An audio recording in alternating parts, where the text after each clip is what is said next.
जैसे गंगा मैया दौड़ती है ना, तो इसलिए दौड़ती हैं कि वो समुद्र को, गंगा जी से किसी ने कहा अरे थोड़ा विश्राम कर लो, क्या भागी जा रही हो? बोले विश्राम तब तक नहीं जब तक सागर ना मिल जाए। गंगा तब विश्राम करती हैं जब उन्हें सागर की प्राप्ति हो जाती है। उसी प्रकार हम तब विश्राम करें जब हमें भगवान की प्राप्ति हो जाए। यही जीवन की दौड़ है। लोग कहते हैं भाग रहा है, जीवन दौड़ रहा है। अरे दौड़ना बुरा नहीं है, पर भगवान के लिए दौड़ हो तो दौड़ना भी सार्थक है। और संसार के विषयों के लिए कोई दौड़ रहा है तो वो दौड़ना नहीं। दौड़ना हो तो भगवान के लिए, भगवान के लिए दौड़ हो। एक प्रताप भानु नाम के राजा थे। भागवत राम कथा की चर्चा है, रामचरितमानस का प्रसंग है। धर्म धुरंधर नीति निधाना, तेज प्रताप शील बलवाना, तिहि के भय जुगल सुत बीरा, सब गुण धाम महारन धीरा।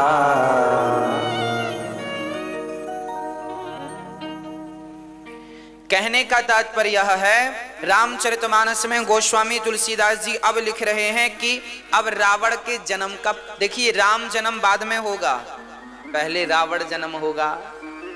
राम अवतार बाद में होगा, पहले रावण अवतार होगा। क्यों पहले रावण की कथा क्यों लिखी गोस्वामी जी ने? क्योंकि बेचारा रावण ना होता तो राम ना होते। इसलिए रावण का भी धन्यवाद देना चाहिए कि हे रावण देव, आपके कारण हमारे राम इस धरती पर आए। आप ना आते तो हम राम की कथा कैसे सुन पाते, कैसे कह पाते। तो राम की कथा यदि हमारे मध्य है तो केवल रावण की बदौलत है, हाँ या ना? राम की कथा हमारे बीच में है, समस्त कथा तो किसकी बदौलत है? इसलिए आप रावण को हल्का फुल्का ना समझिएगा। ये रावण कौन है? ये इसी का चरित्र है। सुनो, ये रावण जो था जिसे राम जी ने मारा, ये रावण पिछले जन्म में प्रताप भानु नाम का एक राजा था, उसी की कथा तुलसीदास जी लिख रहे हैं। हाँ, प्रताप भानु नाम का एक राजा था जिनके भाई का नाम था अरिमर्दन। प्रताप भानु बड़े धर्मात्मा राजा थे, ब्राह्मणों की बड़ी सेवा किया करते थे, है ना? बड़ा दान पुण्य करते थे, रोज ब्राह्मणों के चरण पखारते थे, रोज ब्राह्मणों की सेवा करते थे, रोज दान दक्षिणा देते थे। अच्छा, पहले हमारे भारत में ऐसा ही हुआ करता था। हम लोग ना बड़े दानी हुआ करते थे पहले, धर्मात्मा हुआ करते थे पहले। हमारा शरीर परोपकार के लिए हुआ करता था पहले, पर आजकल पता नहीं कैसी हवा चली है। आज के जमाने में लोग परोपकार करना भूल गए हैं। आज पहले के लोगों के भीतर दया ज्यादा थी, आज के लोगों के भीतर दया बिल्कुल नहीं है, निर्दयी हो गए। निर्दयी ना होते तो बताओ बेटा माँ बाप को घर से क्यों निकालते हैं ना। प्रताप भानु नाम के एक बढ़िया राजा थे, बड़े दानवीर थे, बड़े ब्राह्मण भक्त थे, समाज की सेवा करते थे, दीन दुखियों पे ध्यान रखते थे, गरीब बेटियों का विवाह ऐसी कराते थे, बहुत अच्छे थे, गायों का दान करते थे, भंडारे कराते थे। उनके घर अन्न क्षेत्र चलता रहता था, कोई आओ कोई भी खाओ, कभी अन्न क्षेत्र 24 घंटे में बंद नहीं होता था। दिन रात खाओ, दिन रात प्रसाद पाओ, है ना? ऐसे प्रताप भानु नाम के एक राजा थे। अच्छा, राजा को अब थोड़ा थोड़ा लोभ आने लगा। प्रताप भानु को क्या आने लगा? लोभ। अब देखिएगा, जब तक आप अच्छे हैं तब तक ही आप अच्छे हैं, जब तक आपके विचार अच्छे हैं तब तक ही आप अच्छे हैं, और आपके अंदर थोड़ा भी कुविचार गया तो आप बुरे हो जाते हैं। सुनिएगा प्रताप भानु के संग क्या हुआ। प्रताप भानु बड़े अच्छे थे, अब वो आसपास के राजाओं को जीतने लग गए। चलो अच्छा था, पहले के राजा महाराजा युद्ध करते थे, वो अपने आप को सर्वश्रेष्ठ कहलाना चाहते थे, राजाओं से युद्ध करते, सबको पछाड़ देते, इतने बलवान थे प्रताप भानु, तेजस्वी थे, कोई राजा टिकता ही नहीं था उनके सामने। बहुत सारे राजाओं को हरा हरा करके इन्होंने कोई को जेल में डाल दिया, किसी को यूं ही भगा दिया, और पूरा एक छत्र, पूरी दुनिया पर एक राजा थे प्रताप भानु। उस जमाने में समस्त भारत पर उनका शासन चलता था, डंका बजता था प्रताप भानु का। एक दिन प्रताप भानु जंगल शिकार खेलने चले गए। सुनिएगा, शिकार खेलने गए ही थे कि प्रताप भानु के जो सैनिक थे, मंत्री जन थे, उनसे वो बिछड़ गए, क्योंकि एक सुअर दिखाई पड़ा, जंगली सुअर, उससे मारने के चक्कर में। अच्छा, पहले के राजा महाराजा ना ऐसे मार मार के अपना निशाना पक्का करते थे। तो वो सुअर, अच्छा वो जो सुअर था ना, वो एक राक्षस था। राक्षस ही सुअर बन के प्रताप भानु को अपनी ओर आकर्षित कर रहा था। प्रताप भानु को पता नहीं चला। प्रताप भानु घनघोर जंगल में प्रवेश कर गए, उनकी सेना, मंत्री, संतरी सब रह गए, और अकेले प्रताप भानु सुअर के पीछे पीछे गए। अब वो सुअर तो मिला नहीं, जंगल झाड़ियों में गायब हो गया, पर प्रताप भानु रास्ता भटक गए। सूर्य अस्त होने का समय था, दूर दूर तक कोई रास्ता नहीं, सन्नाटा ही सन्नाटा था। प्रताप भानु कांप गए, लगता है मेरा अंत आ गया। इस घनघोर जंगल में प्राणों को बचा पाना बड़ा कठिन है, क्योंकि यहां भयंकर जानवर रहते हैं। तभी प्रताप भानु को नजर आया एक कुटिया नजर आई, घास की कुटिया। प्यास लगी तो उस कुटिया की तरफ गए, पहुंच गए। वहां पानी पिया प्रताप भानु ने, और देखा तो जंगल, घनघोर जंगल में एक साधु बैठे थे, बड़ी बड़ी जटाएं थीं। अच्छा, ये जो साधु था ना, ये नकली साधु था। ये वही साधु था जिस साधु को प्रताप भानु ने युद्ध करके पराजित। राजा लोग पहले हार जाते थे ना, तो शर्म के मारे अपने नगर नहीं जाते थे कि मैं कैसे मुंह दिखाऊंगा, हार के आ गया, लोग ताने मारेंगे। तो बहुत सारे राजा जंगल में बाबा जी बन जाते थे। उन्हीं में से ये एक बाबा जी थे, नकली साधु। हारा, प्रताप भानु से हारा हुआ साधु था। 10 साल पहले हारा था, 10 साल से इस जंगल में था, बाल बाल बढ़ा लिए थे और जंगल में रहता था। जब इस साधु ने देखा, कपटी साधु ने, ये तो प्रताप भानु है, अब उससे बदला लेने का मौका। याद रखियो मेरी माँ, ये शास्त्र हमें कुछ सिखा रहे हैं। जीवन में दो लोगों को कभी कमजोर नहीं समझना चाहिए। पहला अपने रोग को, रोग, और दूसरा शत्रु, दुश्मन। शत्रु से सदा सावधान और रोगों से सदा सावधान। रोग पिछले महीने हुआ था, अब ठीक हो गया है, फिर भी सावधान रहना, फिर से पनप सकता है। इसलिए उसे समूल जड़ से नष्ट करने का प्रयास करना चाहिए। इसलिए शास्त्र सावधान करते हैं, बिल्कुल सावधान। अपने शरीर का भी हाल चाल देखते रहो, कहां क्या गड़बड़ हो रहा है, किस अंग में प्रॉब्लम चल रही है, तुरंत डॉक्टर को दिखाओ, तुरंत उसका इलाज कराओ, देर ना करो। पहले के लोग बड़े आलसी होते थे, बुखार आज चढ़ी है, चलो कल तक उतर जाएगी, कल भी नहीं उतरी, चलो परसों उतर जाएगी, अब चलो 5 दिन हो गए, अब डॉक्टर को दिखाते हैं। जब तक दिखाए तब तक बहुत काम बिगड़ गया। रोग को हल्के में ना लो, तुरंत इलाज करो। शरीर में कोई भी बीमारी है, तुरंत डॉक्टर से परामर्श करो, उचित डॉक्टर से मिलो, अच्छे डॉक्टर से।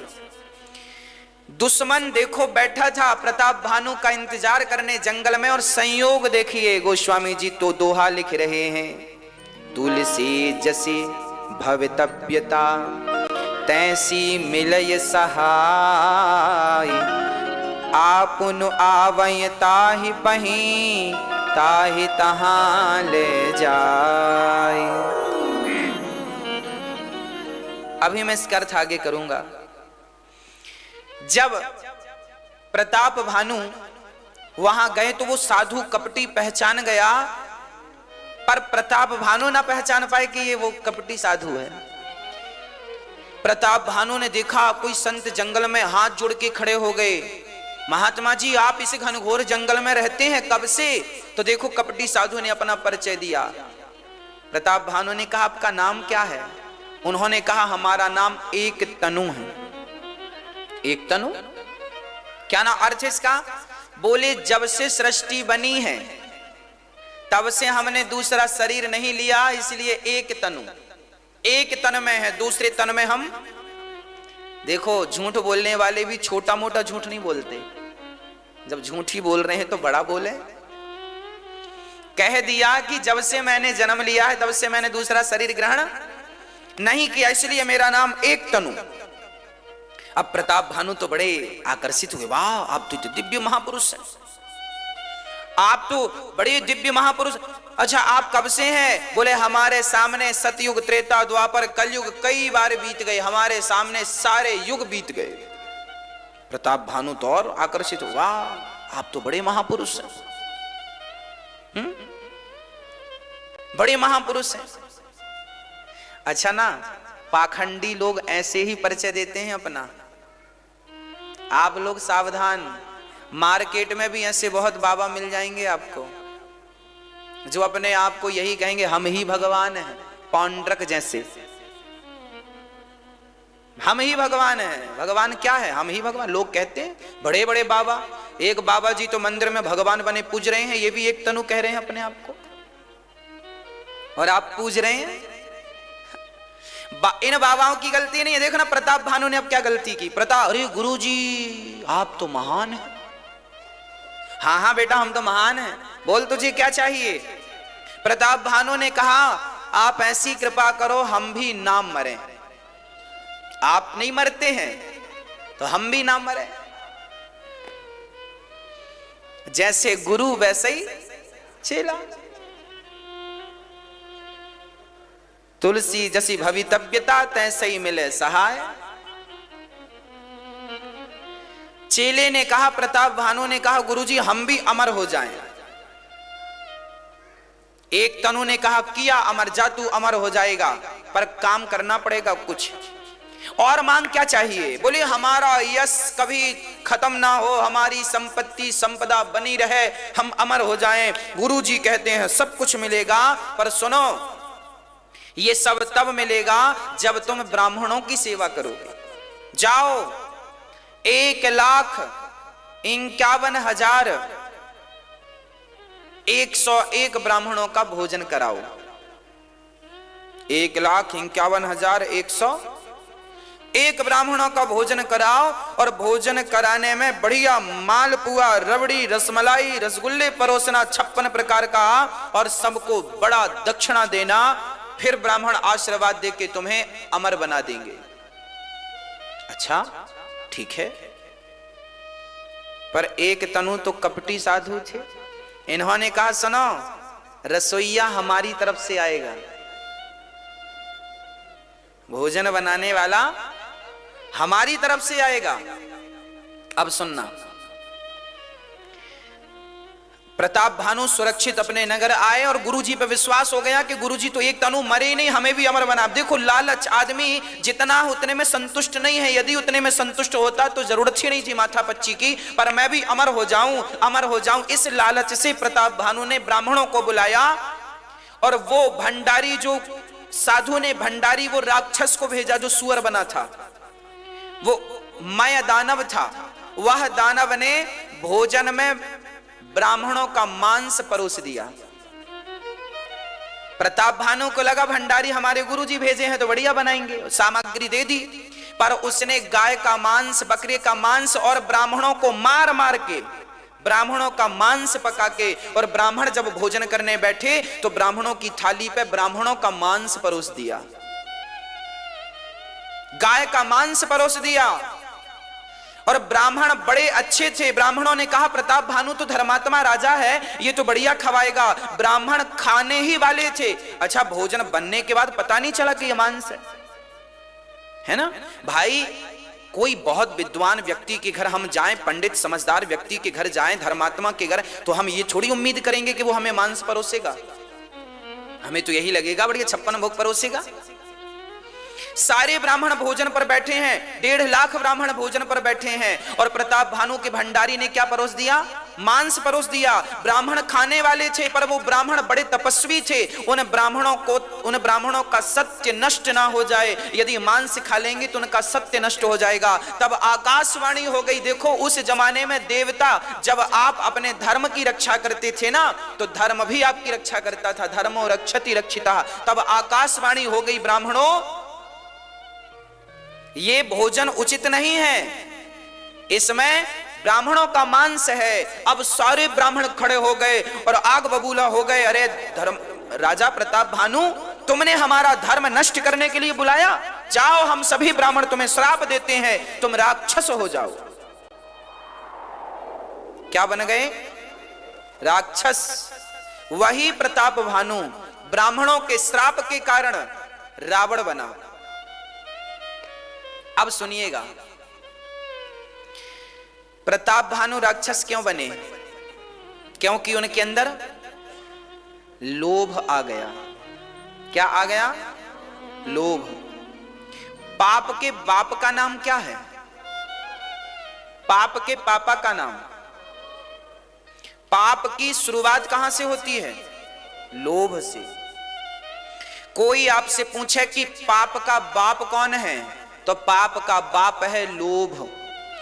विचार करके देखो कि हमारे भीतर लोभ ना हो, आपके भीतर लोभ ना हो, तो आप कौन सा पाप करेंगे?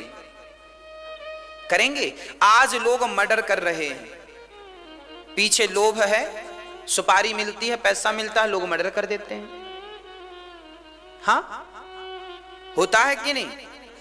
आज दुष्कर्म होते हैं, वो भी एक लोभ है। उन्हें सुख मिलता है उस काम से तो करते हैं। मतलब हर कार्य के पीछे, हर बुराई के पीछे हम, अब आप बताना, आप झूठ बोलते हैं तो किस लिए? आपके अंदर यदि लोभ ना हो तो क्या आप झूठ बोलेंगे? मतलब आपके भीतर यदि लोभ आ गया ना मेरी मां, तो आप पाप करने लग जाएंगे। यदि पाप को मिटाना है तो पाप को मत मिटाओ, अपने लोभ को मिटा दो, पाप अपने आप मिट जाएगा। पाप का तो कोई अस्तित्व ही नहीं है। पाप की मूल तो लोभ है, लोभ मिटा दो, खत्म। एक बहुत बड़े पंडित जी थे, काशी से पढ़ करके अपने गांव लौट रहे थे। चलते चलते चलते चलते थक गए। पहले के लोग लगभग पैदल ही चलते थे या बैलगाड़ी से। एक ब्राह्मण बालक काशी में पढ़कर बड़ा विद्वान होकर के अपने पिता के घर चला, गांव चला, तो रास्ते में थकावट लगी तो बैठ गया। एक सुंदर सा घर दिखाई पड़ा, पानी मांगा, भैया पानी मिलेगा। एक सुंदर सी महिला अंदर से आई, गिलास में पानी लाई और वो पानी से भरा गिलास ब्राह्मण ने पिया। और जब पानी पिया तो पंडित जी ने पूछा, ये घर किसका है? बोले वैश्या का घर है। पंडित जी ने पूरा पानी बाहर करने का प्रयास, ए बाहर निकल, वैश्या का पानी पी लिया मैंने। वैश्या बोली, पंडित जी अब पानी बाहर नहीं आएगा, अब आप पी लिए हैं तो पी लीजिए। पंडित जी बोले, वैश्या बोली, बैठ लो, गर्मी बहुत है, 5-10 मिनट रेस्ट कर लो, चले जाना। पंडित जी बोले, तुम्हारे पानी पिला दिया, हमको बताना ना चाहिए था कि ये वैश्या का घर है। तुम वैश्या हो? हाँ, हम वैश्या हैं। अरे राम राम राम। पंडित जी बोले, अब हमें 100 माला जपना पड़ेगा, तब तुम्हारे पाप से हमें मुक्ति मिलेगी, तुम्हारा पानी पी लिया हमने। वैश्या बोली, गुरुजी थोड़ा सा भोजन भी कर लो। अरे राम राम राम राम राम, तेरे घर भोजन करेंगे? वैश्या के घर खाएंगे क्या हम? हमारा धर्म नष्ट करना चाहती हो क्या? हम ब्राह्मण हैं, तुम्हारे यहां नहीं खाएंगे। तुम गलत तरीके से पैसा कमाती हो, हम तुम्हारा पैसा स्वीकार नहीं करते। तब तक वो वैश्या एक सोने की मोहर लेके आई। बोले, पंडित जी पैदल कब तक जाओगे? पैसे वैसे हैं? पंडित जी ने कहा, पैसे तो नहीं है, सुनो ये मोहर रख लो, और यदि आप हमारे घर केवल 1 रोटी खाएंगे ना तो हम आपको 2 मोहर देंगे। पंडित जी बोले, विचार करे, अच्छा ठीक है ठीक है ठीक। पंडित जी ने कहा, 2 मोहर मिलेंगे? मोहर सोने की। वैश्या ने भी कहा पैदल जाओगे, मोहर होंगी तो भाई रिक्शे से चले जाओगे, तांगा वांगा चलते थे उस जमाने में, पैसे होंगे तो तांगा मिलेगा, नहीं तो पैदल चलो। पंडित जी बोले अच्छा ठीक है, एक ही रोटी खाऊंगा, हाँ खा लेना, पर वो भी अपने हाथ से बनाऊंगा। हाँ हाँ पंडित जी बोले ठीक। वैश्या बोली ठीक है। वैश्या ने आटा, चूल्हा, बर्तन सब दे दिए। पंडित जी ने आटा लगाए और रोटी लगाने। वैश्या बोली सुनो, आपके हाथ इतने कोमल हैं, कहां परेशान हो रहे हो, मैं आपको 5 मोहरें दूंगी यदि आप मुझे अवसर देंगे रोटी बनाने का। पंडित जी ने कहा 5 2 7, जल्दी पहुंच जाऊंगा काम। वैश्या ने कहा तुमने कपड़े बड़े फटे पहन रखे हैं, अरे धोती वोती खरीदना, कुर्ता उर्ता बढ़िया ले लेना, 2 पैसे रहेंगे, बुराई क्या है। और तुम तो कह रहे हो कि 200 माला जपोगे तो तुम्हारा पाप, तो खाने का 1000 माला जप लेना, पाप खत्म। पंडित जी बोले बात ठीक कह रहे हो, ठीक है अच्छा तुम बना दो। वैश्या रोटी बनाने लगी, पंडित जी टुकुर टुकुर देख रहे हैं। अब जब रोटी बनी तो वैश्या ने कहा सुनो, हम अपने हाथ से खिला दें। पंडित जी बोले ना, तेरे हाथ से नहीं खाएंगे हम। खा लो, 10 मोहर मिलेंगी, 10 मिलेंगी 10। पंडित जी बोले जब इतना पाप हो ही रहा है तो फिर इतना और। ठीक है, अब वो वैश्या ने रोटी तोड़ी, साग लगाई, पंडित जी ने मुंह खोला तो वैश्या ने रोटी तो नहीं खिलाई, एक गाल में जोर का थप्पड़ लगाया और रोटी वापस रख दी। उस वैश्या ने पूछा पंडित जी से, पढ़ के आए हो, ये बताओ पाप के बाप का नाम क्या है। पंडित जी ने सारे वेद पुराण उलट पलट कर देखे, कहीं उनको पाप के बाप का नाम ने लिखा नजर नहीं। भाग ग्रंथों में थोड़ी लिखा है कि पाप का बाप कौन है। पंडित जी को उस वैश्या ने बताया, पंडित जी आप इतना पढ़कर आए और आपको यही नहीं पता पाप का बाप कौन है। सुनो, आप हमारे साथ सारा समझौता करने को तैयार हो गए, किसके कारण? लोभ के कारण। वो वैश्या बोली सुनो, मैं आपका धर्म नष्ट नहीं करूंगी, मैं आपको अपने हाथ से ना भोजन कराऊंगी ना अपने घर की रोटी खिलाऊंगी, पर मुझे माफ करिएगा, आज के बाद कभी भी लोभ के कारण अपने धर्म को जाने मत दीजिएगा। यदि यदि यदि धर्म चला गया और धन रहा तो धर्म को गवाकर उस धन का करोगे क्या? क्या करोगे? धर्मो रक्षति रक्षिता, धर्म की आप रक्षा करेंगे तो धर्म भी आपकी रक्षा करेगा। लोभ के कारण अपना धर्म त्याग देने वाले को ना इस लोक में शांति है ना परलोक में गति है। इसलिए बासी रोटी खा लो ठीक है, भीख मांग लो ठीक है, पर धर्म का त्याग करना ठीक नहीं। सुदामा गरीब थे पर उन्होंने अधर्म को नहीं अपनाया। सुदामा के एक मित्र थे, वो राजा के यहां जाकर, राजा शराबी था उनके राज्य का, वो राजा के यहां जाकर राजा के गुणगान गाते थे, तो राजा मोहरा फेंक देता था। वो लेकर आते, सुदामा से बोले चलो तुम भी एक दिन उनकी प्रशंसा करना, तुम्हें भी धन मिल जाएगा। सुदामा ने कहा मेरी जिह्वा गल जाए उस दिन, मेरी जिह्वा गल के गिर जाए उस दिन, जिस दिन कृष्ण के अतिरिक्त किसी और की प्रशंसा मैं करूं। ये जिह्वा गल के गिर जाए उस दिन, जिस दिन मेरी जिह्वा से कृष्ण के अतिरिक्त किसी और की प्रशंसा निकले। वाह, ये धर्म है। हम गरीब हैं तो क्या हुआ? अमेरिका, जापान, पेरिस से भारत की कोई तुलना नहीं है। हम भले गरीब लोग हैं हमारे भारत के, पर हम लोग गरीब हैं तो क्या हुआ? धर्मात्मा है। हम अपने धर्म पर अडिग रहने वाले लोग हैं, हम धर्म का त्याग करने वाले नहीं हैं। कभी भी अपने धर्म का त्याग ना करो। धर्मो रक्षति रक्षिता। तो कहने का अर्थ यह हुआ कि सारे पापों का मूल कारण है केवल रावण का सर्वनाश हुआ। उसके सर्वनाश का मूल कारण क्या था? सीता को चुराया, मतलब लोभ था। हाँ या ना? किसी का भी चरित्र उठाकर देख लो, जिनका समूल नष्ट हो गया उनके पीछे उनका मात्र लोभ था। इसलिए लोभ ना करना, जितना विधाता दे दें उतना रखो और ईमानदारी से रखो, ईमानदारी से कमाओ, बेईमानी नहीं, गलत नहीं, ईमानदारी से।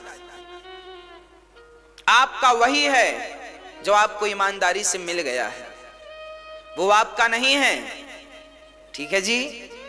इसलिए धर्मो रक्षति रक्षिता। प्रिय भक्तों, प्रताप भानु को श्राप इसलिए मिल गया क्योंकि उन्हें अमर होने का लोभ आ गया। अरे अमर होने का लोभ नहीं आता तो सब ठीक ठाक चल रहा था। इसलिए मेरी मां, आप भी ज्यादा लोभ ना किया करो, आप भी ज्यादा लोभ ना किया करो। जितना मिल जाए भगवत कृपा मान लेना चाहिए। अति कभी मत करना बंदे, इति तेरी हो जाएगी। बिन पंखों के पक्षी जैसी गति तेरी हो जाएगी।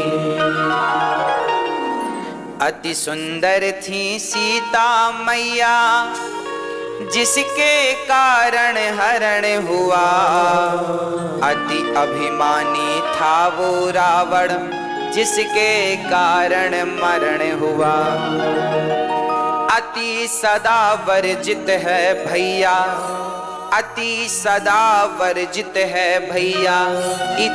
इति मतलब खत्म, इति तेरी हो जाएगी। बिन पंखों के पक्षी जैसी गति तेरी हो जाएगी। सीता जी बहुत सुंदर थी तो हरण हो गया। आपको पता है नारी का अधिक सुंदर होना भी अभिशाप माना गया है। नारी सुंदर तो हो पर अति सुंदर ना हो। इस सृष्टि में जो स्त्रियां अति सुंदर हुई हैं उन्हें सबसे ज्यादा दुख उठाना पड़ा है। इतिहास साक्षी है ना? तो अति सुंदरता भी नुकसानदायक है। सीता मां अति सुंदर थी तो रावण चुरा के ले गया। इसलिए बहुत ज्यादा, चलिए अब कोई है तो ये नहीं हम कहेंगे कोयला पोत के चलो, ऐसा नहीं है। अब है तो है, पर अधिक जो आप सुंदर बनना चाहते हैं अपने आप को, वो अधिक सुंदरता नुकसानदायक है। सामान्य जीवन सबका बढ़िया है ना भाई? बहुत स्वादिष्ट भोजन जिस दिन बन जाता है ना तो आदमी ज्यादा खा के बीमार हो जाता है। हाँ या ना? तो बहुत स्वादिष्ट भोजन भी नहीं होना चाहिए। हाँ या ना? अति ना हो किसी चीज की। अमृत भी अति नुकसानदायक है। इसलिए अति बचन बोली पांचाली, महाभारत का युद्ध हुआ। अति दान दे करके राजा बलि भी बंधन युक्त हुआ। अति विश्वास न करना बंदे, अति विश्वास न करना बंदे। मति तेरी फिर जाएगी, बिन पंखों के पक्षी जैसी गति तेरी हो जाएगी। अति वचन बोली पांचाली महाभारत का। देखो, अति वचन भी ना बोलना, मौन रहो तो ही अच्छा है, कम से कम विष मत घोलो। बोलो यदि पहले तुम तौलो, फिर मुख को खोला करना। पुष्प नहीं बन सकते हो तो कांटे बनकर मत रहना। कहने का अर्थ यह हुआ, अति ना बोलना, उतना ही बोलना जितनी की जरूरत हो। मैया, ओ मेरी माँ, हो गई पंचायत? हाँ, और कर लो। अति बातें ना हो, अति वचन बोली पांचाली, ज्यादा ना बोला करो। हमारी माताएं कुछ भी बोल देती हैं अपनी बहू से, हमसे नहीं। तेरे बाप ने ये सिखाया है क्या, तेरी माँ ने ये सिखाया। हमारी माताएं बात बात में ताने बड़ा मारती हैं और सीधे माँ बाप पर जाती हैं, और यही फिर बुढ़ापे में तुम्हें दुखदाई बनता है। अच्छा, मार लो ताने, बहू भी सो आएगा बुढ़िया का बुढ़ापा, तब देखेंगे। जाओगी कहां? फिर वो याद दिलाती है ब्याज सहित सारे ताने, है ना। इसलिए ताने आने ना मारा करो किसी को, सामान्य जीवन जिया करो। गलतियां सबसे होती हैं, मेरे से भी, आपसे भी। बेटी की तरह बहू को रखो, माँ की तरह सास को रखो, और प्यार से। सबसे गलतियां होती हैं, स्वीकार करो और सुधार करो, खत्म बात। यहां ये भी लिखा है, अति दान ना करना। जितनी ताकत हो, जितनी इच्छा हो, जितने में प्रसन्नता हो, उतना दान करना। औकात से ज्यादा दान ना कर देना। हाँ, राजा बलि ने सब कुछ दान कर दिया। अच्छा, दान करने से नुकसान नहीं है, पर शास्त्र कहते हैं कि दान उतना करो जितने में आपके मन में तकलीफ ना हो। उदाहरण से समझते हैं, आपके पास 500 रुपए हैं और आपने पूरे 500 रुपए दान कर दिए, तो फिर किराया रिक्शे वाले को क्या दोगे? अरे घर जाने का किराया तो बचा लेते, है ना। इतना भाव में नहीं डूबना चाहिए कि पूरा ही दान कर दो। दान उतना करो कितना, आपकी कमाई 1000 रुपए है तो 1000 रुपए में आप 100 रुपए दान कर दो। आपकी कमाई 10,000 है तो 1000 दान कर दो, है ना। ईश्वर ने यदि दान देने के योग्य, आप 20,000 देने के लायक हैं तो 20,000 दान करिए। अब ऐसा ना हो आपके खाते में 50,000 पड़े हैं और आपने पूरी 50,000 दान कर दिए, ना, गलत हो जाएगा। कल को आपको जरूरत पड़ गई तो कहां हाथ पसारोगे? इसलिए 50,000 पड़े हैं तो जो उचित है वो दान कर दो। 10,000 दान करो, 20,000 दान करो। भगवान ने तुम्हें लखपति बनाया है, करोड़पति बनाया है, तो फिर आप लाखों भी दान करो, कोई फर्क नहीं पड़ता। तो दान विचार करके करना चाहिए, और दान वहीं करना चाहिए जहां मन को संतोष मिले। अच्छा, दान करने के बाद आपने सोचा, हे भगवान हमने क्यों दे दिया, तो फिर आपको पाप लगेगा। इसलिए मैं बोल रहा हूं, दान करने के पहले विचार कर लो। एक तो दान इच्छा है तो करो, नहीं है तो मत करो।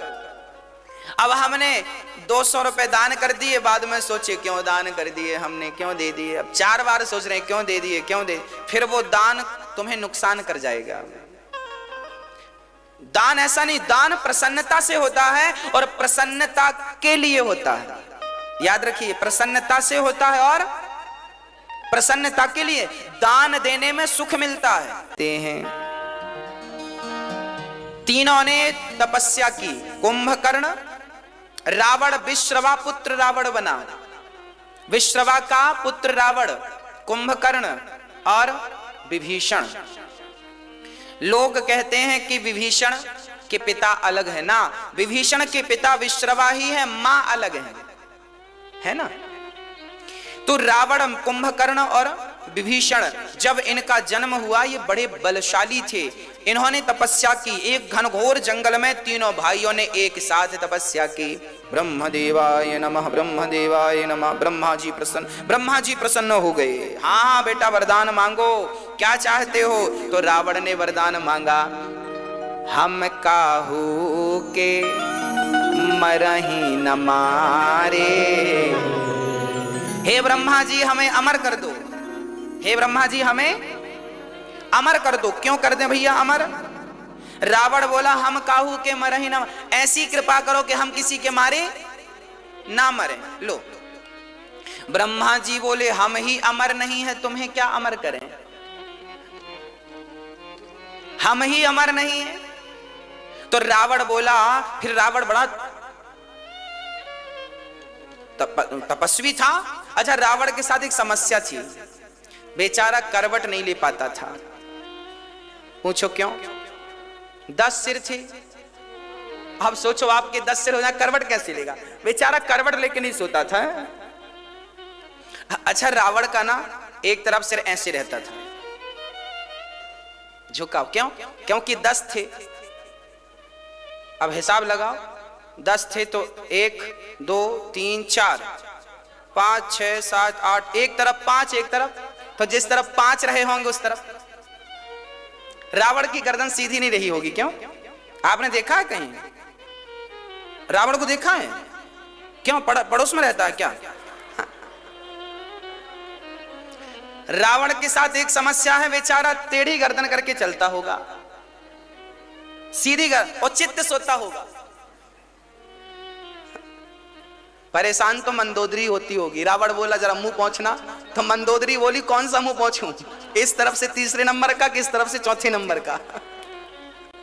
मंदोदरी बड़ी परेशान, कौन सा मुंह पहुंचूं? कभी रावण बोला कि जरा यहां खुजला दो, क्योंकि रावण का हाथ इस तरफ आखिरी वाले मुंह तरफ थोड़ी जाता होगा। तो रावण के मुंह में खुजली, मंदोदरी से बोला जरा खुजलाओ। तो रावण मंदोदरी बोली कौन सा, इस तरफ वाला खुजलाऊं किस तरफ वाला? बड़ी समस्याएं हैं। अच्छा, 10 सिर होने आपके हो जाए तो क्या करोगे आप? फिर आप कौन से वाले से खाओगे? इस वाले से पानी पियोगे, इस वाले से खाओगे, नाश्ता इस वाले से। और सबसे बड़ी समस्या तो ब्रश करने की होगी। एक तो आदमी ठीक ठाक कर लेता 2-3 मिनट में। अब रावण का हुआ तो दूसरा वाला सिर में ब्रश कैसे करता होगा रावण? दातून, 10 तो दातून चाहिए। एक का कुल्ला हो गया पर दूसरे का बच्चा, बड़ी समस्या है। क्यों? इसलिए कहते हैं एक सिर ही ठीक है साहब, 2 भी नुकसानदायक हैं। अच्छा, रावण के 10 सिर कैसे थे? रावण के देखने में 10 सिर नहीं थे। 10 सिर का अर्थ ये नहीं था कि रावण के 10 खोपड़ियां थी ना, रावण का सिर एक ही था। फिर 10 सिर कैसे कहा गया?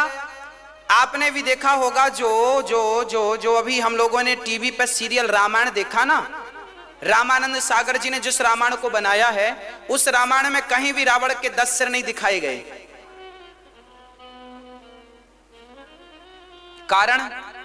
कारण यह है, और रामानंद सागर तो ठीक है, शास्त्रों में भी कहीं 10 सिर का उल्लेख नहीं है, और जहां है वहां इस भाव से नहीं है कि 10 सिर थे। 10 सिर का अर्थ यह है, 10 सिर का अर्थ है 10 प्रकार की इच्छाएं। रावण की इच्छाएं कितनी थी? अनंत। जितनी इच्छाएं उतने सिर। कहने का अर्थ यह है कि रावण बहुत इच्छाओं को रखने वाला व्यक्ति था। उसे जितना मिलता जाता वो और असंतुष्ट होता जाता, और मिले और मिले और मिले। जो व्यक्ति बहुत हाय हाय अति लोभी है ना, उसके इतने ही सिर होते हैं। बात बात पर मुकर जाना। जब आप लोगों के कितने सिर हैं? चलो मैं आपके भी 2-4 गिनाता हूं। जब आप अपनी बेटी का विवाह करने जाते हैं तो आपका सिर कैसे होता? भैया बेटी बड़ी लक्ष्मी है, अच्छी बेटी है, संस्कारी है। जब आप अपनी बेटी का हाथ लेकर जाते हैं किसी के घर तो क्या होता है? सिर आपका कैसे होता? दीन।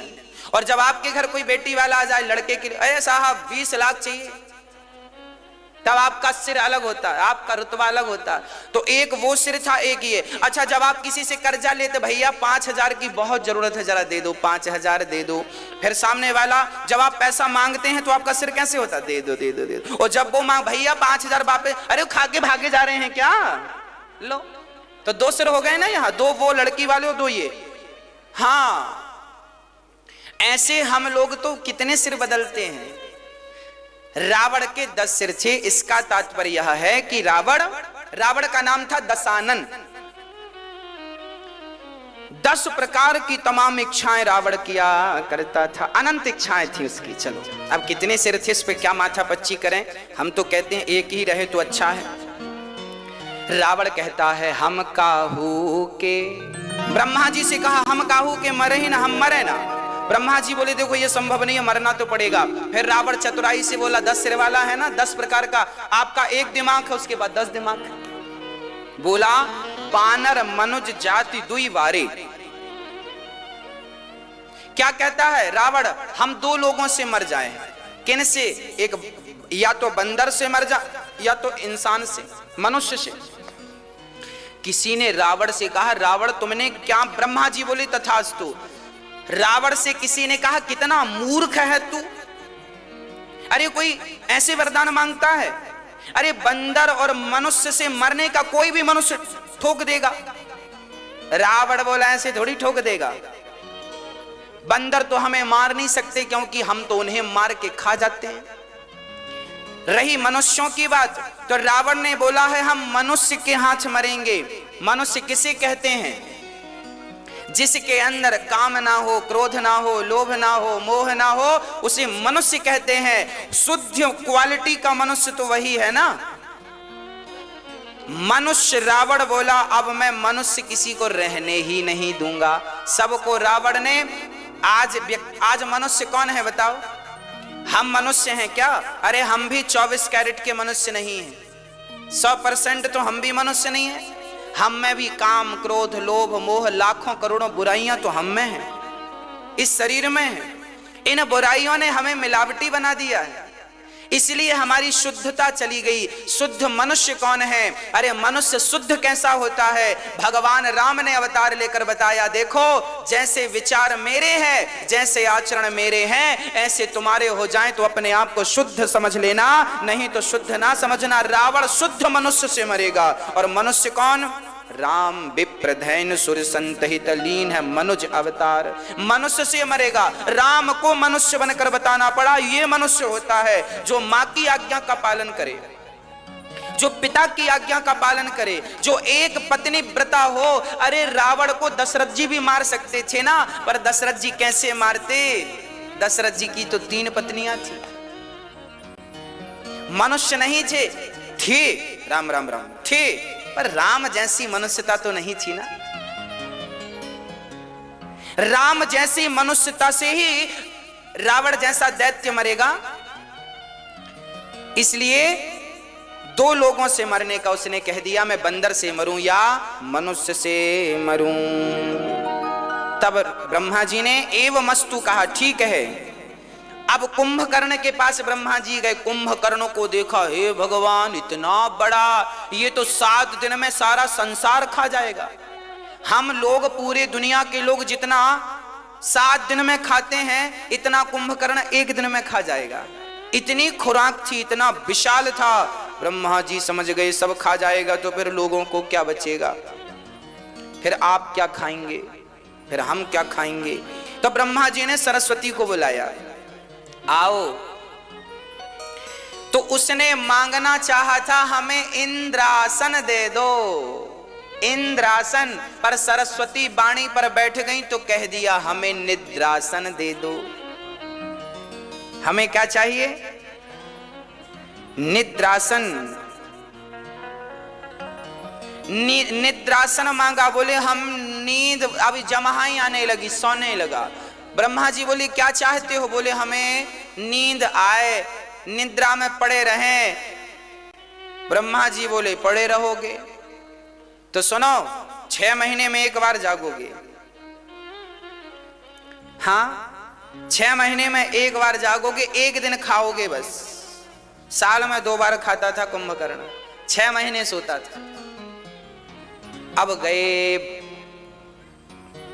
गए विभीषण पास पुनि, कहूँ पुत्र बर मांगू, तेहि मांग्यूं भगवंत पद, कमल अमल अनुराग। विभीषण के पास गए तो विभीषण से ब्रह्मा जी ने कहा तुझे क्या चाहिए?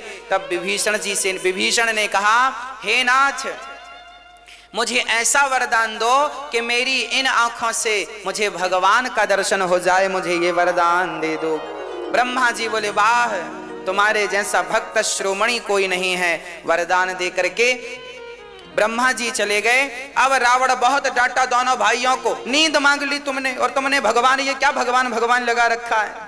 विभीषण से बिल्कुल तालमेल नहीं बैठती थी रावण की।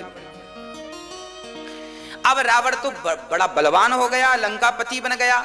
शंकर जी ने पार्वती के लिए लंका बनाई, खुद मांग लिया, चलिए लंकापति रावण बन गया। अच्छा, रावण के भाई का नाम था कुबेर। कुबेर के पास एक बढ़िया सा हेलीकॉप्टर था, पुष्पक विमान।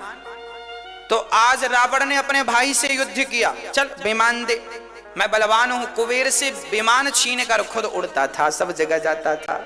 अब तो रावण के बढ़िया मजे हो गए, अब खूब जय जयकार होने लगी, सोने की लंका मिल गई और मंदोदरी जैसी पत्नी मिल गई और खूब आनंद हुआ रावण के यहाँ। अब रावण जब अति करने लगा तब वहां पर क्या हुआ जरा सुनिएगा। रावण उसके केस पकड़ लिया और लाने लगा घसीट कर। तब उस कन्या ने अपने बल से केस छोड़ाकर रावण से कहा मूर्ख, तूने मुझ पर दृष्टि डाली है, जा, तेरे विनाश का कारण मैं ही बनूंगी। और आज के बाद यदि तूने किसी स्त्री की मर्जी के बिना उसे पकड़ा, बस उल्टी गिनती उसी दिन से शुरू हो जाएंगी। रावण चरणों में गिर पड़ा, मां क्षमा कर दो, अपराध हो गया, हम तो आपको पहचाने नहीं, आप तो जगत जननी, हाँ जगत जननी है आप। तब रावण ने माफी मांगी तो वह नारी बोली, जिस नारी को तू हरण करेगा यदि वो एक बार तेरी तरफ देख लेगी तो फिर तू अमर हो जाएगा। जिस नारी को तू उसकी मर्जी के बिना उठाकर लंका लाएगा वो तेरी तरफ एक बार देख लेगी तो तू अमर हो जाएगा। वह नारी का श्राप रावण को याद था। और रावण जब सीता को चुरा कर लाया तो रावण रोज सीता के पास पुष्प वाटिका में सवेरे 5 बजे जाता था दर्शन करने, और क्या बोलता था, एक बार बिलोक मम ओरा, एक बार मेरी तरफ देख लो। रावण हाथ जोड़ के कहता था, सीता एक बार मेरी तरफ, सीता देखती नहीं। अच्छा, रावण क्यों कहता एक बार मेरी तरफ देखो? रावण इसलिए कहता था मेरी तरफ एक बार देखो क्योंकि वो जानता था कि यदि मेरे ऊपर एक बार इन्होंने दर्शन कर लिया, मेरी तरफ दृष्टि डाल ली, तो मैं इनकी दृष्टि पड़ते ही अजर अमर हो जाऊंगा। ब्रह्मा ने अमर नहीं बनाया, पर एक पतिव्रता नारी दृष्टि डाल दे तो अमर हो जाता है व्यक्ति। ये पतिव्रता नारी की महिमा है। पर सीता मां एक बार भी रावण को नहीं देखती। रावण से जब बात करती हैं तो तिनका तृण धरि ओट कहत वैदेही, सुमर अवधपति परम सनेही, सुन दस मुख खग्योत प्रकाशा, कबहु की नलिनी करें प्रकाशा। हाथ में तिनका लेकर सीता मां बात करती हैं। तिनके को देखकर रावण से बात करती थी, रावण की तरफ सीता मां ने कभी नहीं देखा। अच्छा, किसी ने कहा तिनके को क्यों लिया? माने तिनका जो था ये सीता माता का रिश्तेदार था। कौन था ये? भाई। भाई कैसे हुआ? सीता माता की उत्पत्ति कहां से हुई? पृथ्वी से। और तिनका कहां से प्रकट होता है? पृथ्वी से। सीता मां भी पृथ्वी से प्रकट हुई और तिनका भी पृथ्वी से प्रकट हुआ, तो दोनों एक ही हो गए, दोनों भाई बहन हो गए। तो रावण के यहां सीता ने तिनके का सहारा नहीं, अपने भाई का सहारा लेकर के कहा कि मूर्ख, मेरी तरफ नजर उठाकर मत देखना। अब रावण के नगर में मां नहीं मात, पिता नहीं देवा। रावण अपनी मां को नहीं मानता, ना सेवा करता, ना कोई आज्ञा मानता, ना मां को मां नहीं, मात पिता नहीं देवा। और रावण ने साधुओं को बुला रखा है, बोले झाड़ू लगाओ, पांव दबाओ, साधु ने सन करवा वहीं सेवा। मैया जी याद रखना, कभी भी ब्राह्मणों से और साधुओं से अपना कोई काम ना कराना। कई बार हम देखा करते हैं लोग अपनी चाय पीने के बाद गिलास रख देते हैं। क्या होता है, जब मैं छोटा था ना, जब मैं वृंदावन पढ़ने आया था, उस समय मुझे ज्यादा बोध नहीं था, आज भी कुछ नहीं है। जब मैं पढ़ने आया था तो हम पढ़ते थे, तो लोग आते थे, भक्त लोग आते थे, तो वो चाय पी के गिलास वहीं रख देते थे, फिर वो गिलास हम लोगों को धुलनी पड़ती थी। कहने का अर्थ यह है, हमें मनाही नहीं है कि हम नहीं धुलेंगे, हम तो आपकी थाली भी धुलने को तैयार हैं, हमें मनाही नहीं है, हमें दिक्कत नहीं है। पर याद रखना, जब आपकी गिलास, आपकी थाली कोई ब्राह्मण या कोई साधु साफ करता है, तो वो अपना सारा पाप आपको देकर आपके सारे पुण्य वो स्वयं ले लिया करता है। इसलिए ब्राह्मणों से, साधुओं से कभी सेवा ना कराना। रावण सेवा कराता था, लिखा है, देखो ये लिखा है, मां नहीं मातु पिता नहीं देवा, साधु न सन करवावहीं सेवा। साधुओं से सेवा करवाता था रावण। इसलिए आप कभी भी ब्राह्मणों के घर जाना तो चाय पीना, पर चाय पीने के बाद जो गिलास है, कप है, उसे आप ही साफ करना। यदि आप नहीं करेंगे तो फिर वो गुरुजी साफ करेंगे, वो ब्राह्मण साफ करेगा। ब्राह्मणों को हम श्रेष्ठ इसलिए मानते हैं क्योंकि वो वेद पुराणों का ज्ञान रखने वाले हैं। अरे ब्राह्मण ना होते तो राम भगवान के बारे में हमें कौन बताता, कृष्ण के बारे में कौन बताता? अरे भगवान का परिचय ब्राह्मण ही तो कराता है। ब्राह्मण ना होगा, याद रखना, यदि ब्राह्मण ना होगा तो भगवान का परिचय कराने वाला कोई ना होगा। आज मैं जानता हूं कि राम कौन है, कृष्ण कौन है, तो मेरे गुरु ने ही तो परिचय कराया है। नहीं, मैं थोड़ी जानता था कि ये भगवान है। मैं वेद पुराणों की लिखी बात तब जानने लगा जब गुरुजनों ने बताई। तो ब्राह्मण ना हो तो ये कोई नहीं बताएगा कि ये भगवान है। अरे बिहारी जी के मंदिर में आप तब आते हैं जब बिहारी जी के बारे में आप सुनते हैं, यदि सुनेंगे नहीं तो मंदिर क्यों आएंगे?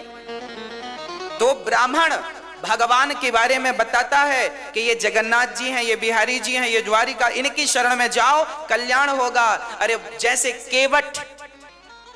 केवट नाव में बिठाकर पार लगा देता है, ऐसे ब्राह्मण भगवान का नाम सुनाकर भगवान भवसागर से पार लगा देता है। इसलिए ब्राह्मण वंदनीय है, इसलिए ब्राह्मण पूजनीय है, क्योंकि वो भगवान का परिचय कराता है आपसे और हमसे। इसलिए आपको ख्याल रखना चाहिए, साधु संतों से अपना काम ना कराएं, विप्र देवताओं से हम उनकी सेवा करें। ब्राह्मणों के छोटे छोटे बच्चे भी पूजनीय होते हैं, है ना?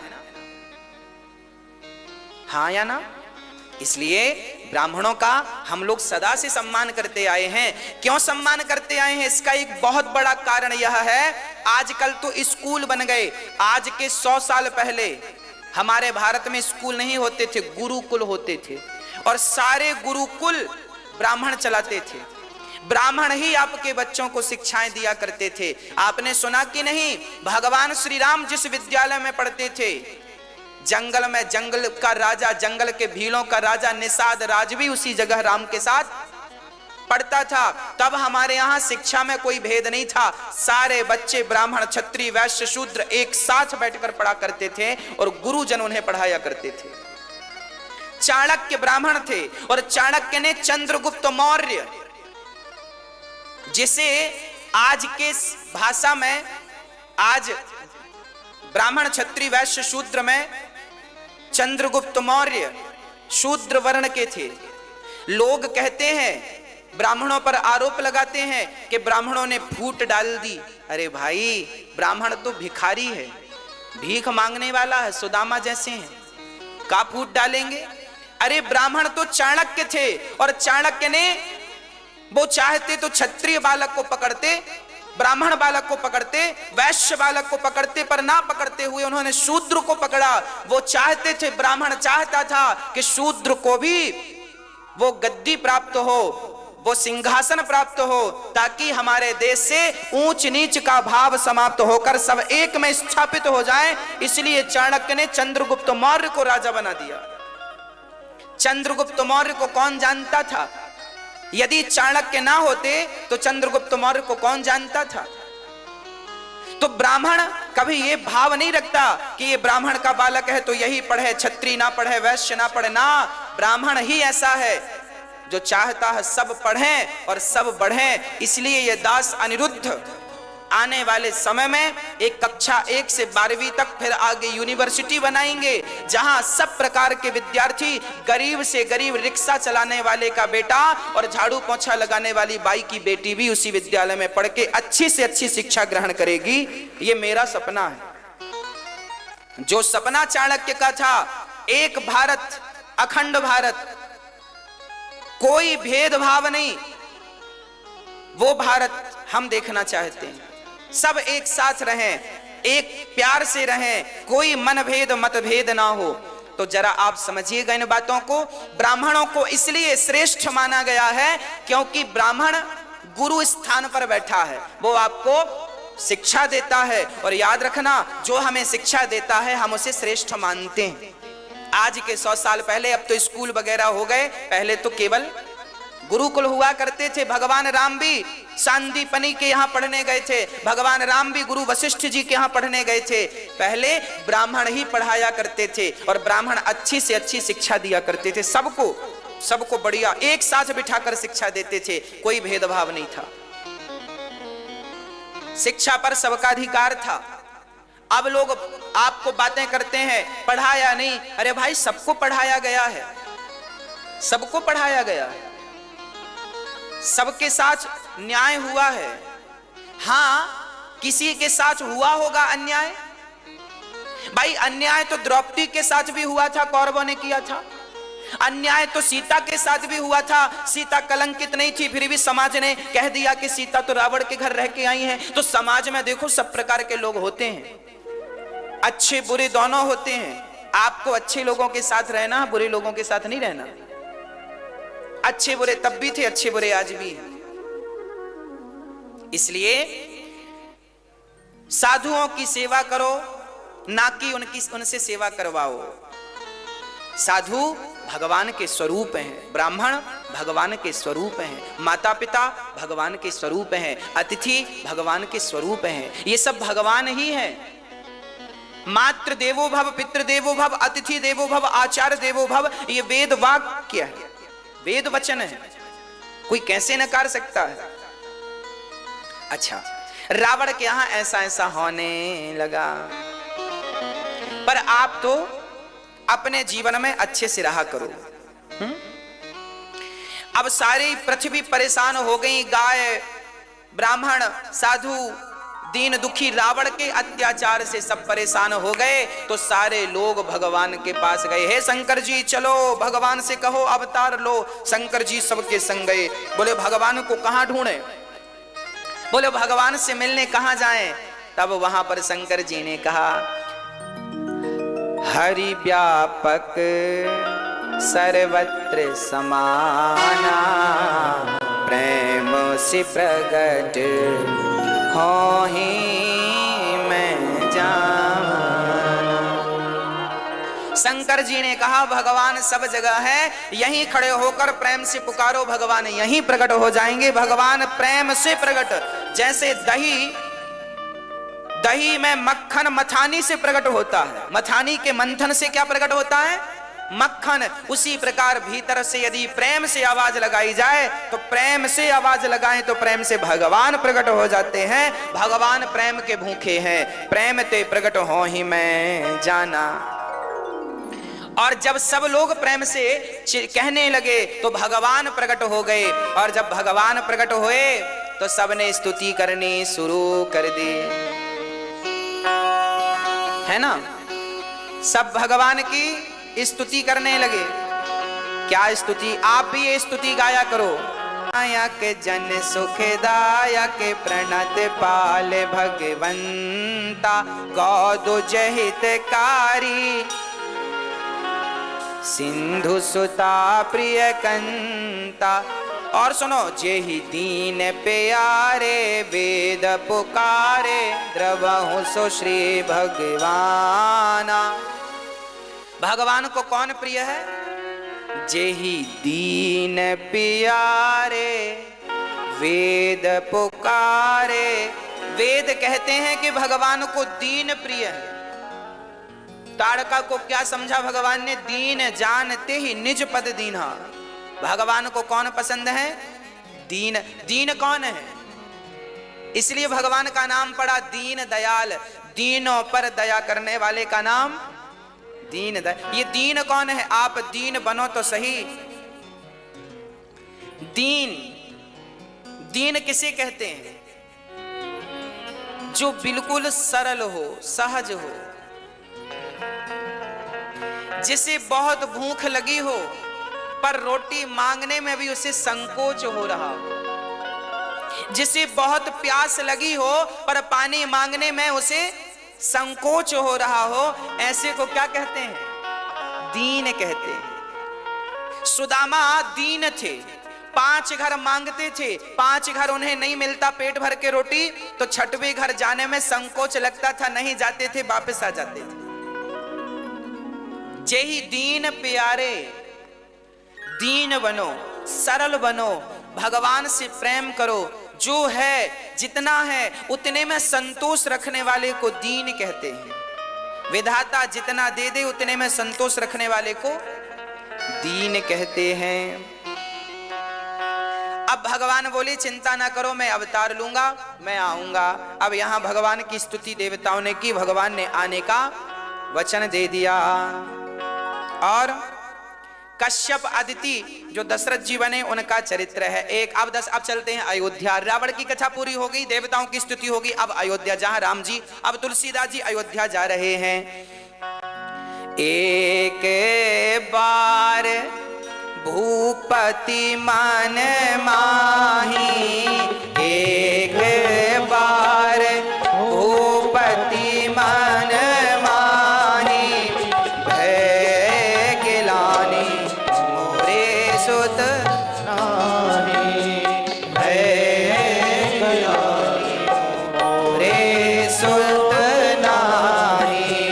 गुरु ग्रह गया तुरत माही पाला, गुरु ग्रह गया तुरत माही पाला। चरण लागे कर विनय विशाला, चरण लागे कर विनय विशाला। एक बार दशरथ जी को गिलानी हो गई, एक बार भूपति मन माई। एक बार क्या हुआ, दशरथ जी सिंहासन पर बैठे थे और गुरु माता अपने पुत्र को लेकर बैठी थी।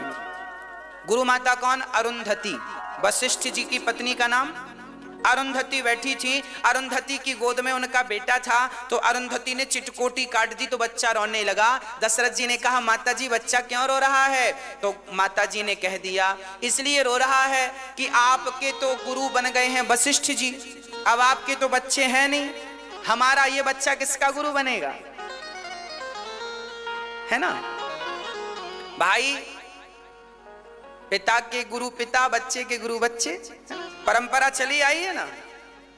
अब दशरथ जी को बात सुन के बड़ी गिलानी हुई, राम राम राम, मेरा बुढ़ापा आ गया, अभी तक बच्चे नहीं हुए। तब गुरु जी के पास गए। गुरु जी, गुरु ग्रह गयाऊं तुरत माही पाला।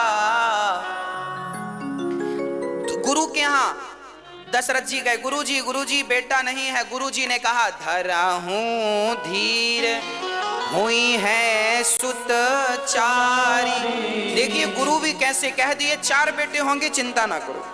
तो वशिष्ठ जी से अरुंधति ने कहा 4 बेटे होना ही थे तो बुढ़ापे में क्यों, आप पहले क्यों नहीं दिए? दशरथ जी बोले पहले इन्हें पुत्र पाने की लालसा जागी ही नहीं। जब तक लाल को पाने की लालसा ना जागे तब तक, देखो ना, जब भूख लगती है ना तभी भोजन स्वादिष्ट लगता है। बताओ सबसे ज्यादा स्वाद कौन से व्यंजन में होता है? कौन सा सबसे ज्यादा स्वादिष्ट कौन सा व्यंजन होता है? क्या अच्छी लगती है सबसे स्वादिष्ट? सबसे क्या होता है? बोलो मेरी मां, क्या सबसे स्वादिष्ट होती है? भूख। यदि भूख है तो नमक रोटी भी अच्छी लगती है, और भूख नहीं है तो 56 भोग भी सुहाते नहीं है। तो भाई पुत्र की लालसा नहीं थी दशरथ जी को, तो फिर पुत्र मिलता तो पुत्र का कोई महत्व नहीं होता, इसलिए पहले लालसा जगाई गुरु जी ने, फिर पुत्र का वरदान दिया, 4 बेटे होंगे। अब गुरु दशरथ जी बोले कैसे होंगे? बोले वो हमारी बात है, हम कर लेंगे, यज्ञ करेंगे आपके घर। अच्छा कैसे करेंगे? बोले हम करेंगे सब। श्रृंगी ऋषि वशिष्ठ बुलावा। श्रृंगी ऋषि, श्रृंगी ऋषि, ये श्रृंगी ऋषि कौन थे? श्रृंगी ऋषि से ही दशरथ जी की बेटी का विवाह हुआ था। दशरथ जी की एक बेटी थी, सुमित्रा के गर्भ से पैदा हुई थी। सुमित्रा के नाम था शांता। ब्रह्म वैवर्त पुराण में यह बात स्पष्ट रूप से लिखी है। हां, शांता दशरथ जी के एक मित्र का नाम था रोमपाद। दशरथ जी के एक मित्र थे रोमपाद, उनके यहां कोई संतान नहीं थी। दशरथ जी की बिटिया हो गई तो दशरथ जी ने अपने मित्र को बेटी गोद दे दी, दान कर दी। रोमपाद ने उस बेटी का पालन किया। जब वो बेटी सयानी हुई अर्थात जवान हुई, तो अचानक रोमपाद के नगर में सूखा पड़ा, पानी बरसा नहीं, बड़ा माहौल बन गया, सब लोग परेशान होने लगे। तब रोमपाद ने अपने गुरु से पूछा, गुरु जी कैसे काम बने? तब गुरु जी ने कहा कि यदि हमारे नगर में श्रृंगी ऋषि के पांव पड़ जाएं तो पानी बरस जाएगा, क्योंकि श्रृंगी ऋषि बड़े दिव्य महापुरुष हैं। ये श्रृंगी ऋषि कौन थे? श्रृंगी ऋषि विभांडक के पुत्र थे। विभांडक ऋषि थे, वो सरोवर में स्नान कर रहे थे, पास से उर्वशी निकली तो उर्वशी को देखकर बाबा जी मोहित हो गए और उनका तेज पानी में ही गिर गया। वहां पर एक मृगी पानी पी रही थी, तो महात्मा जी का वो तेज मृगी ने पीकर वो मृगी गर्भवती हो गई। उस मृगी के गर्भ से श्रृंगी ऋषि का जन्म हुआ। इसलिए श्रृंगी ऋषि के सिर पर एक सींग था, ऐसे है ना, श्रृंगी ऋषि। ये एक मृगी जंगल में अपने जब वो बच्चा देने लगी ना, तो मृगी के गर्भ से तो मृग पैदा होना चाहिए, पर मृग पैदा नहीं हुआ। तो क्या पैदा हुआ? एक बालक। तो बालक ने, वो विभांडक ऋषि ने उन्हें गोद ले लिया और वो बालक उन्हीं का था, उन्हीं के तेज से प्रकट हुआ। अब वो जंगल में रहा करते थे, ना स्त्रियों का दर्शन था ना पुरुषों का। बाप बेटे दोनों जंगल में भजन किया। श्रृंगी ऋषि की उम्र 18 साल की 19 साल की हो गई, आज तक उन्होंने स्त्री का दर्शन नहीं किया था। श्रृंगी ऋषि का बड़ा अद्भुत वर्णन है, महाभारत में भी वर्णन है, अन्य पुराणों में तो है पर महाभारत में भी है। तो श्रृंगी ऋषि जो थे ये अपने पिता के संग रहा करते थे, खूब भजन किया करते थे, भगवान की आराधना। तो जब रोमपाद के नगर में कोई वर्षा नहीं हुई तो रोमपाद ने अपने गुरुजी से कहा, गुरुजी क्या करें? तो गुरुजी ने कहा श्रृंगी ऋषि को बुलाओ। अब श्रृंगी ऋषि कैसे आए? तो क्या किया, रोमपाद ने अपने यहाँ की सुंदर सुंदर महिलाओं को सजा धजा करके भेजा। वहां नदी थी, नदी में नाव लगी और देखा गया कि विभांडक गए हैं दूर जंगल में, अकेले कुटिया पे श्रृंगी ऋषि हैं। तो श्रृंगी ऋषि को उन स्त्रियों ने बुलाया, आओ। श्रृंगी ऋषि ने पहली बार स्त्रियों को देखा, गए तो उन स्त्रियों ने बढ़िया बादाम का हलवा खिलाया। श्रृंगी ऋषि ने खाया, वाह, वो तो जंगल के कंदमूल फल खाते थे, हलवा पहली बार मिला, मजा आया, हाँ बढ़िया है, बढ़िया। उन्होंने बढ़िया बढ़िया रस पिलाए और बढ़िया बादाम घोंट घोंट के बढ़िया रस पिलाया। अब बढ़िया पिए तो बड़ा मजा आया। तब श्रृंगी ऋषि ने देखा उन स्त्रियों को, तो श्रृंगी ऋषि ने उन स्त्रियों के स्तनों को देखा। तो श्रृंगी ऋषि ने देखा कि इनकी आंख तो मेरी तरह है, क्योंकि उन्होंने अपने पिता को देखा था, मुंह तो बिल्कुल स्त्रियों का मुंह भी ठीक होता है, पुरुषों की तरह होता है, पर श्रृंगी ऋषि को स्त्रियों के स्तन अलग दिखाई पड़े। तो श्रृंगी ऋषि ने पूछा, देवियों तुम्हें चोट लग गई है क्या? नहीं तो फिर ये क्या है? तो उन कन्याओं ने बड़ा प्यारा जवाब दिया। उन्होंने, उन कन्याओं ने कहा, महात्मा जी ये हमारे स्तन हैं। अच्छा तो ये क्यों है? तब उन कन्याओं ने कहा कि ये भगवान की अद्भुत सृष्टि है। अभी हमारे बच्चे जब जन्म लेंगे ना तो हमारे बच्चों को पीने के लिए दूध भगवान यहीं से भेजते हैं। तो बच्चा तो जब होगा तब होगा, पर दूध की व्यवस्था तो भगवान इतने वर्ष पहले से ही कर देते हैं कि ये दूध का स्थान है, बच्चे का पेट इस स्थान से पेट भरेगा। अब तो श्रृंगी ऋषि समझ गए, हे भगवान ये भगवान की व्यवस्था है। अभी बच्चा पैदा हुआ नहीं, पर स्त्रियों में वो व्यवस्थाएं अभी से परमात्मा ने चालू कर दी। कल जो होना है उसकी तैयारी आज से चालू कर दी। अब ये ऐसा समझाया श्रृंगी ऋषि को। श्रृंगी ऋषि से कहा, आप हमारे साथ चलेंगे, ऐसा ऐसा और खाने को मिलेगा। हाँ हाँ चलो। नाव में बिठा ली और वो कन्याएं लेके आ गई। और जैसे ही श्रृंगी ऋषि के चरण पड़े, अचानक बादलों ने घेर लिया और खूब रोमपाद के नगर में बारिश हुई, जय जयकार हुई। श्रृंगी ऋषि से शांता का विवाह कर दिया। दशरथ जी की बेटी रोमपाद को मिली, फिर रोमपाद की वह बेटी सयानी भई तो श्रृंगी ऋषि से विवाह किया। तब तक श्रृंगी के पिताजी आ गए, विभांडक। अब उन्होंने कहा, अरे राम राम, मेरे बेटे को बरगला करके ले गए और शादी कर ली। फिर उन्हें हाथ पांव जोड़कर शांत किया, महाराज प्रजा मर जाती, पानी ना बरसता तो आपके पुत्र इतने तपस्वी थे, इनके चरण पड़ते, तपस्वी के चरण पड़ते ही यहाँ पानी की वर्षा हुई। उन्हीं श्रृंगी ऋषि को वशिष्ठ जी ने बुलाया, क्योंकि ऐसे दिव्य महापुरुष जिन्हें स्त्री का भी ज्ञान नहीं था, ऐसे महापुरुष जब यज्ञ करेंगे तब पुत्र की प्राप्ति होगी। दशरथ जी के यहाँ वह श्रृंगी ऋषि आए और उन्होंने बढ़िया सुंदर सा यज्ञ कराया। यज्ञ कराया और यज्ञ जब हुआ तब खीर खाई, खीर प्रकट भई। खीर लेकर यज्ञ भगवान प्रकट भये। दशरथ जी ने खीर बांटी। खीर कैसी बांटी? खीर दो लोगों को बांटी गई थी केवल। पहला हिस्सा दिया गया कौशल्या मां को और दूसरा हिस्सा दिया गया कैकेयी मां को। सुमित्रा को कुछ नहीं मिला। फिर सुमित्रा जब आई तो दीन की तरह बैठी रही, तो कौशल्या मां को दया आ गई, कैकेयी मां को भी दया आई। तो उन्होंने, अच्छा कौशल्या को लगा मैं इन्हें दे दूं, तो जिस समय कौशल्या अपनी खीर का एक हिस्सा निकाल रही थी उसी समय कैकेयी ने भी अपनी खीर का एक हिस्सा निकाला। तो एक हिस्सा कैकेयी ने दिया, एक हिस्सा उसी समय कौशल्या ने। अब दोनों के हाथ में, अब दोनों ने कहा, कौशल्या ने सोचा कि मैं देने वाली थी, कैकेयी को लगा मैं देने वाली थी। अच्छा दोनों के हाथ से निकला, चलो दोनों ही दे दो।